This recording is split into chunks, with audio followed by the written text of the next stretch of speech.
मुझे लगता है कि बाल बच्चों से ज्यादा भरोसा आप अपने पेंशन पर ही करना चाहिए।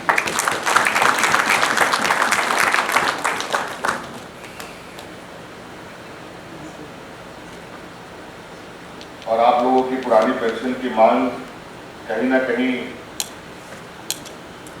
सिर्फ आप लोग प्रशासनिक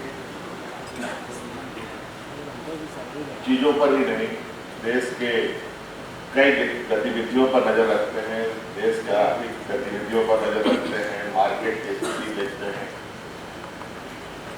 देश के अर्थव्यवस्थाओं पर आप लोगों की पैनी नजर रहती है।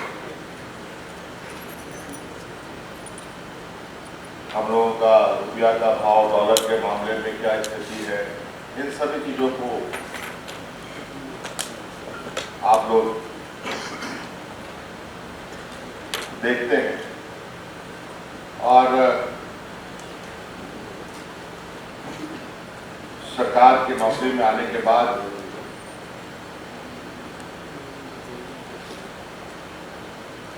कुछ चीजों के प्रति आशाएं भी आप लोगों की होती हैं,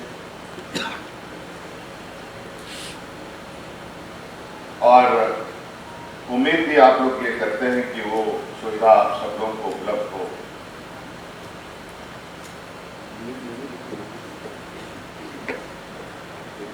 मैं 2019 से पहले भी कुछ समय के लिए राज्य का नेतृत्व करने का मुझे मौका मिला था, और उस समय से मेरी ये सोच रही है कि प्रशासनिक व्यवस्था बेहतर ढंग से कार्य करे, प्रशासनिक संरचनाएं मजबूत रहे, और कहीं ना कहीं राज्य को आगे चलाने के लिए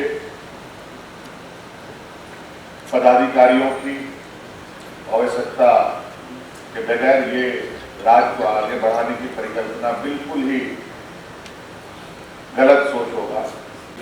चेयरमैन बनाया था क्या पूर्व देवाशीष गुप्ता साहब को, उन्होंने अपनी रिपोर्ट भी हमें पेश किया है, और साथ साथ में जो हमें अपना डेली रूटीन के आधार पर जो हमें अनुभव होता है, उस आधार पर भी हम कई निर्णय लेते हैं। हमने क्या क्या नहीं किया मैं ये गिनाना नहीं चाहता, वो आप उसके हकदार रहे। आपकी मांग पूरी हुई, आपको जितनी खुशी होगी उतना खुशी मुझे भी है।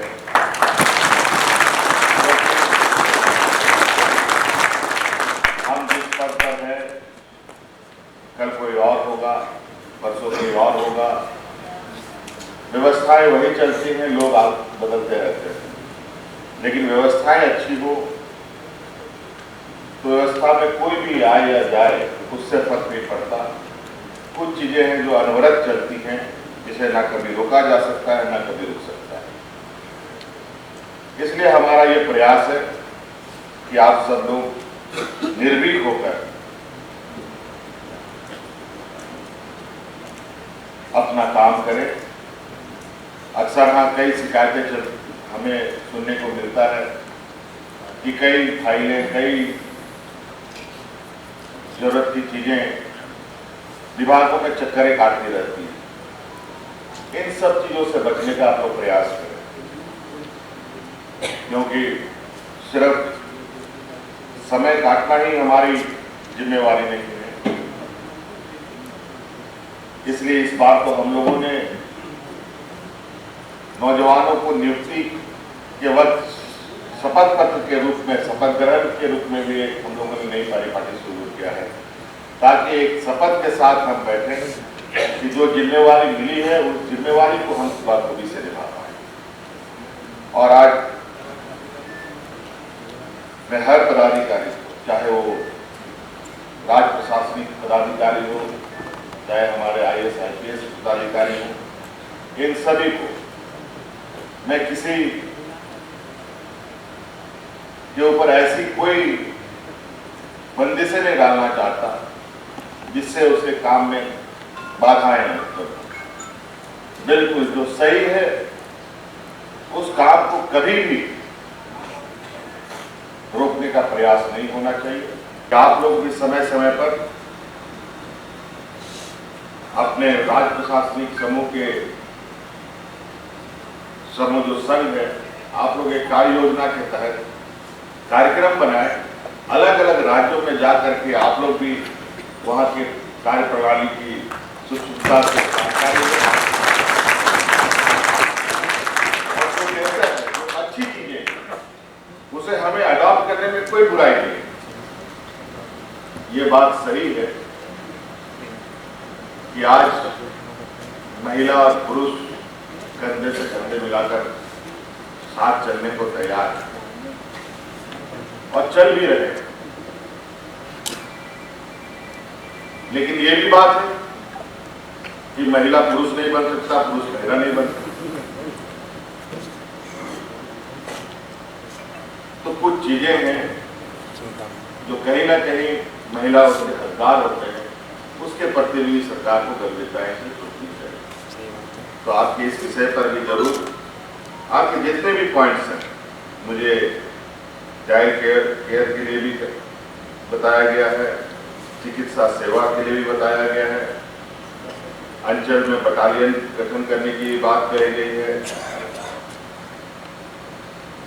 और मूल कोटि अपर सचिव एवं विशेष सचिव के वेतनमान वृद्धि की बात कही गई है, साथ में प्रीमियर सेवा घोषित करने की बात कही गई है।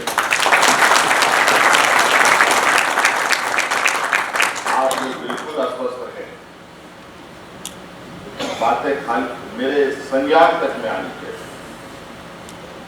क्योंकि इस राज्य को मैं हेड कर रहा हूँ। बहुत सारी बातें मेरे पास आती तो जरूर है, कभी कभी चीजें स्वाभाविक रूप से दिमाग से उतरता भी। जो लोग इसके अहम भूमिका में है, वो लोग चीजों को फॉलो अप करें, थोड़े हमारी व्यवस्था में इसकी जानकारी समय समय पर इसको रिमाइंडर के रूप में भी उपलब्ध कराएं, तो निश्चित रूप से ये सारी समस्याओं का भी समाधान